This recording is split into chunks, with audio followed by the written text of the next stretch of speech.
Hey everybody, what's up? Ursula here. Hey, we're going to take a look today.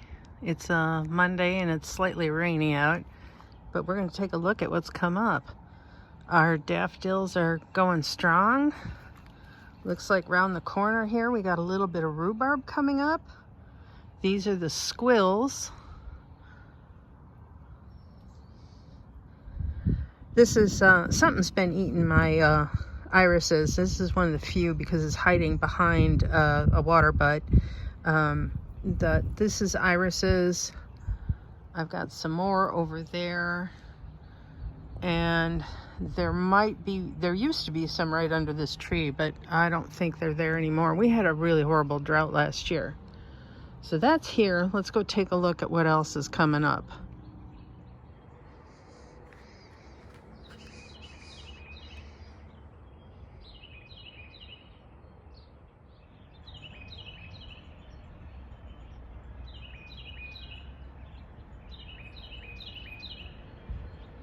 That purple is myrtle. This guy's got to come down. This is a Bradford pear. These guys have really grown. These were not even up last time I filmed. It was amazing.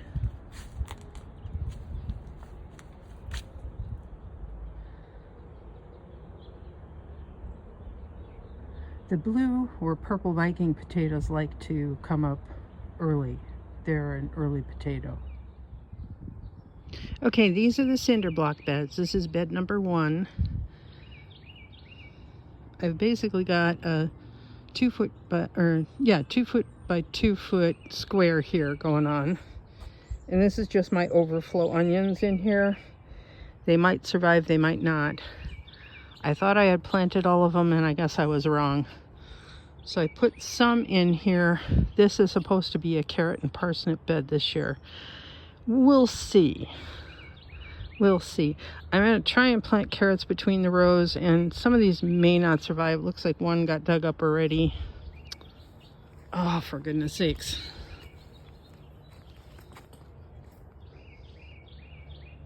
See it there? Yeah. We'll have to find that guy a home. And the other thing I did was planted some of the overflow the outside edges here. This is a store-bought onion that started to grow and I just stuck it in the ground. It does look like something came through here because look at this. That is a squirrel planted a peanut somewhere down there.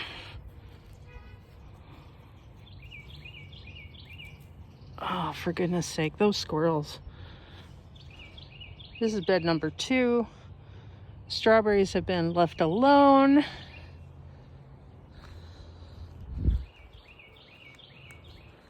Okay. Yeah, they've been digging. Those squirrels have been in here digging.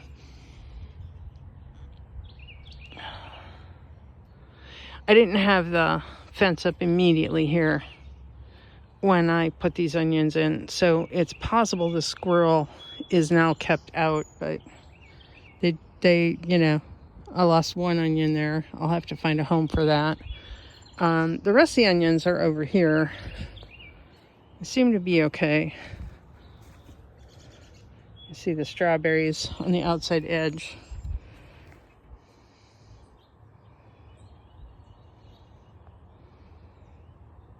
Now, when these onions are finished, beans will go in here to take their place. Along the back edge, I'm going to trellis it. So that back panel is going to get removed and a tall trellis is going to get put in there instead. And I'll plant either tomatoes or cucumbers back there. Likewise, probably in the back of this bed, unless I just go with parsnips back there.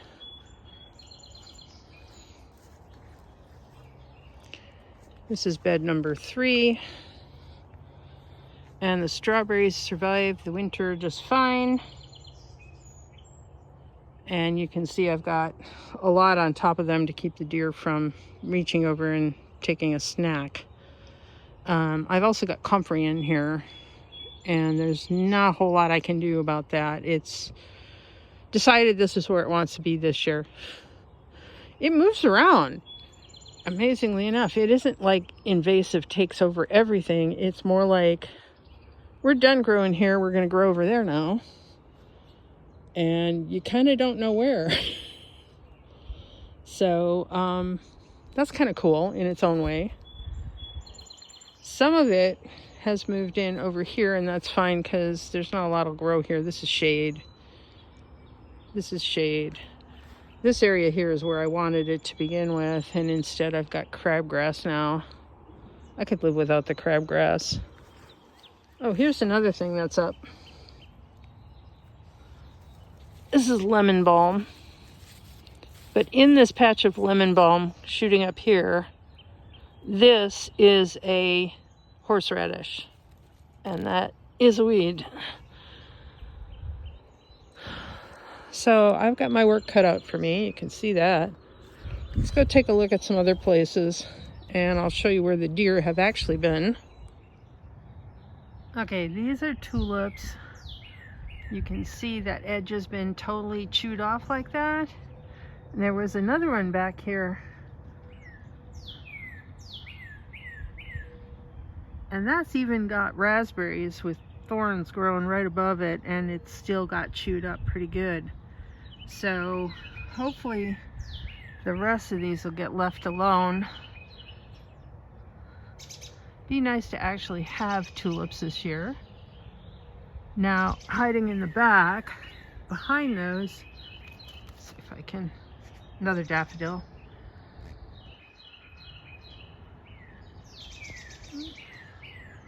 Where did I see it? There it is.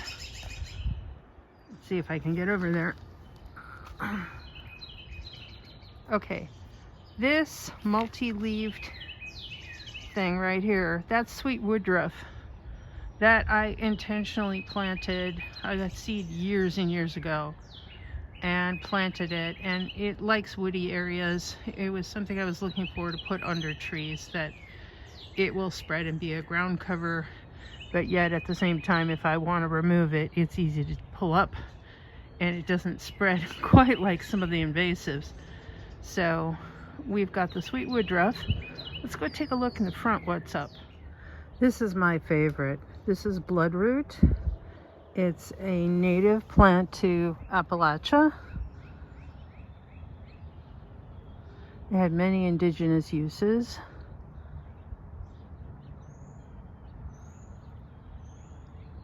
And it's been blooming now for a week or more. The strawberries I transplanted took really nice. And let me show you some other natives.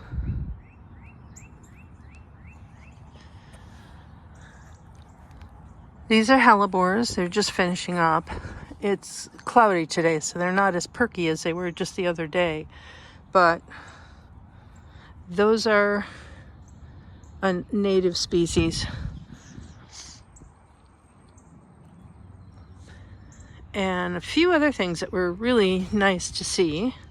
We're gonna pass over my weed patch. This is all purple dead nettle for the most part. Not quite sure what's, oh, those are hellebore babies in there. Way down here, that's spinach coming up. Eventually it'll look like that. But these are ones I planted just 2 weeks ago. And although on this side they don't look so great, over here, behind the spinach, see, there is a row of spinach down here. See that little guy? This is coltsfoot. But these guys here, those are peas. And I'm looking forward to those because they're on this side of the fence. I'm hoping the deer don't get them this year. I've got a little bit of work to do over here, but I was waiting to see where the rhubarb was coming up before I dug anything on the other side of the fence. The deer don't bother the rhubarb, and my goal is to put some potatoes on the other side of the fence. And let's take a look at a few more things. Okay, this is under a cover because I haven't gotten these into the ground yet. This right here is more spinach, and behind it will be strawberries. And because we're under where there was a bird feeder, all of these things coming up, those are sunflowers. I'm gonna pull those. Those aren't gonna be the pretty kind. Those are just kind that come from the bird seed. So let's see what's in the far front.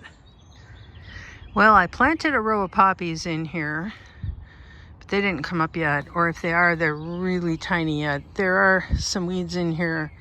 I can see things that the squirrel has planted that are going to come out, but there will eventually, hopefully, be poppies in here.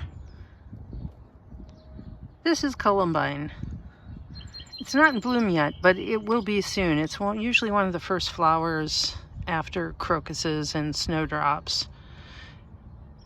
Typically, we don't get it blooms until May, but we'll see. This year is a weird year. Some stuff is way early and some stuff is way late.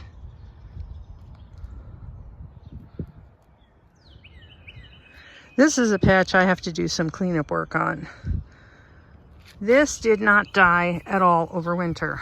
This is weld. Weld is a dye plant used to produce yellow. It is a very old plant. It's been used a very, very long time.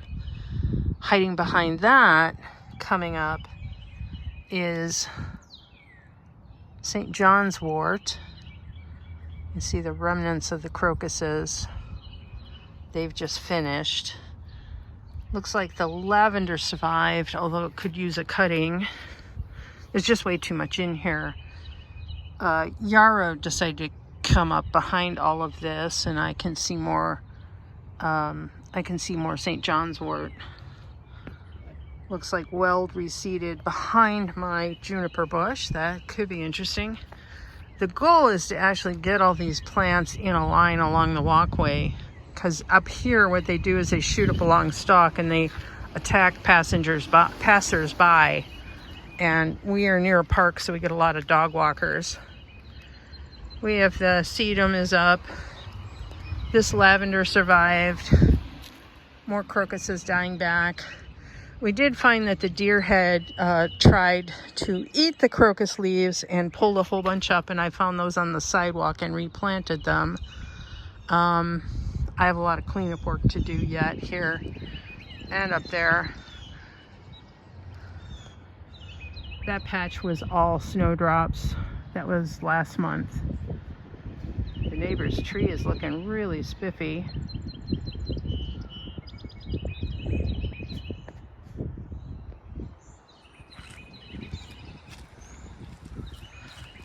Eventually this bush is going to go too, but it's such a fight to get these things out. I think this year I'm just going to cut it back.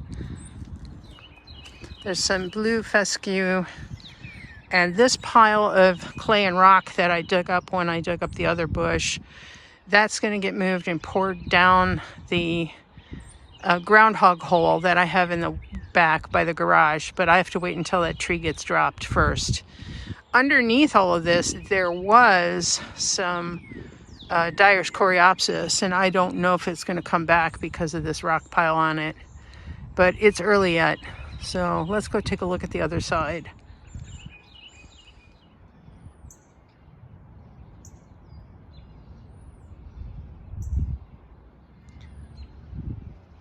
These I just got. These are daffodils that have pink centers.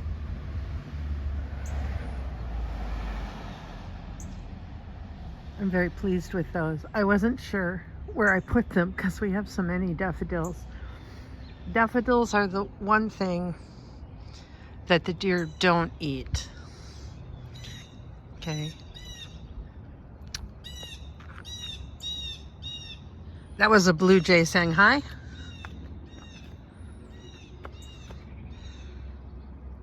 This section here right now is kind of weedy. We've got a lot of sedum in here right now, but there's also a lot of wild onions in here that need to get hauled up. And I've got something down there. I'm gonna have to find out what that is. I'm not sure. That might be a poppy. Or it might just be a carol, you know, like Queen Anne's lace or something.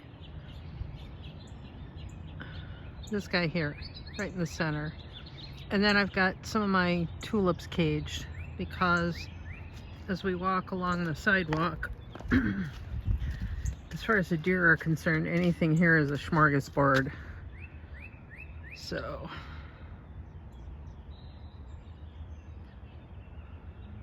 there's a bit of cleanup work to do.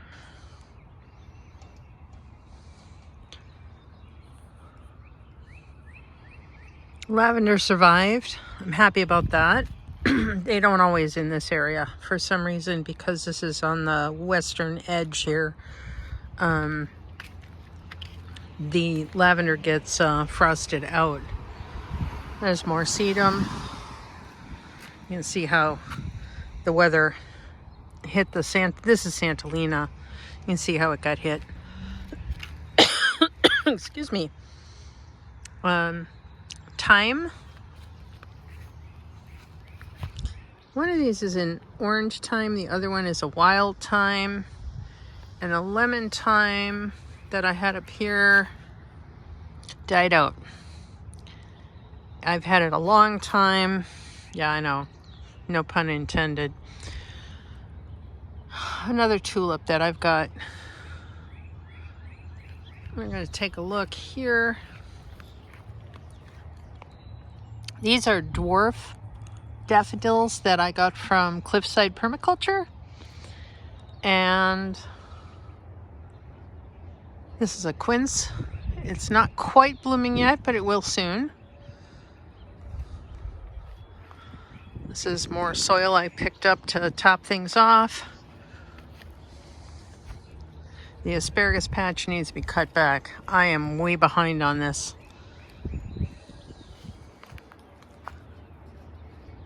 Apple tree. You can see my stupid screen in the background. That's my makeshift gate so that the deer don't get in there. And then this guy I'm really happy with. This is also from Cliffside Permaculture. It's a native species of currant bush. And this is going to go in the back once the tree is down. I've had it in this little pot here for I don't know how many years. And it's at least 3. And it's going to flower this year. The birds love currant berries. They just love them. We let them eat the red currants, and we end up picking the black currants. The black currants are just a little too big for them to eat. So that's this section of the front. Okay, these are beets. They're doing really good. I'll put them under cover tonight because it's going down to 33.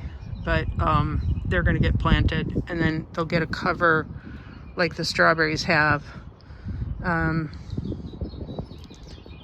This is spinach, a little bit of chard, some lettuce that needs transplanting.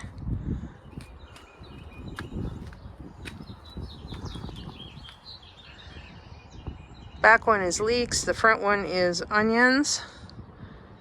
And I've got to get a hole dug to put the cherry trees into the ground. And one of the things that's been happening is they've been sprouting below the graft. And I think I'm going to have to break that off. I just got these strawberries. Look at this.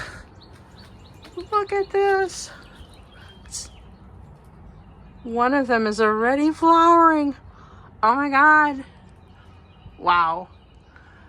Really, your first year, you shouldn't let them go to fruition, but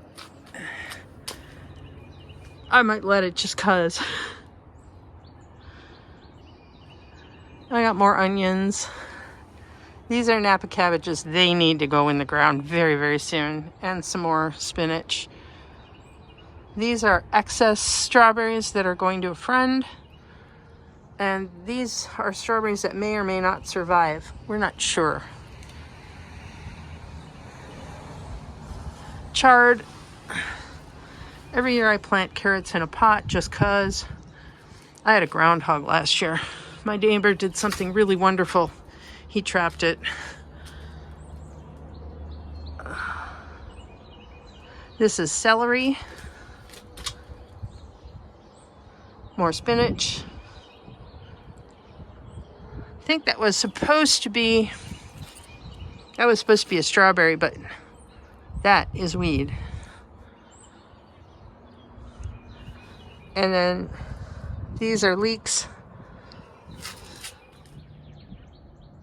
And this is a pussy willow that we planted a while back. I think it's its second year.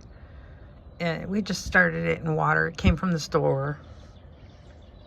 And as soon as that tree goes down in the back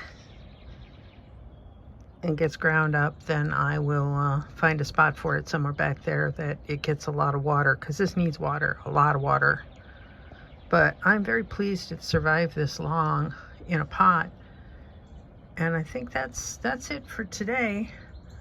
I've got a lot more stuff that's growing in the basement that'll be coming out soon. And you'll get to see how the yard transforms over time. So stick around, subscribe, like if you like. If you don't, that's fine too. Take care, everybody. Happy gardening.